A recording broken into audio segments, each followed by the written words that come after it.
Tout le monde veut des mains rapides. Non seulement parce que ça rend vos attaques presque impossibles à parer, mais aussi parce que la vitesse est le principal composant de la puissance d'impact. Si vous voulez arrêter de lancer des coups lents et prévisibles, vous devez comprendre que la vitesse ne relève pas de l'effort, mais de la physique et de la détente. Le plus grand ennemi de la vitesse est la tension inutile.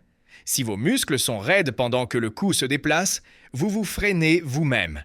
Le secret des professionnels est le suivant. Activation explosive au début du coup. Détente totale pendant que le poing voyage vers la cible. Activation instantanée après l'impact pour ramener la main en garde. Une astuce mentale. Imaginez que votre poing est une pierre attachée à l'extrémité d'une corde. Votre bras est la corde.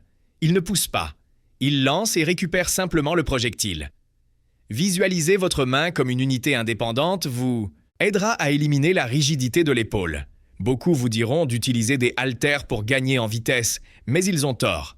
Les poids ajoutent une charge verticale, ce qui entraîne la résistance de vos épaules, pas la vitesse de départ de votre coup. Si vous voulez une vitesse réelle, utilisez des bandes élastiques. Accrochez une bande au mur ou passez-la dans votre dos et lancez des coups explosifs. La bande offre une résistance dans la même direction que le coup, obligeant vos fibres à contraction rapide à travailler au maximum. Effectuez entre 10 et 30 répétitions explosives pour chaque type de coup pendant vos séances.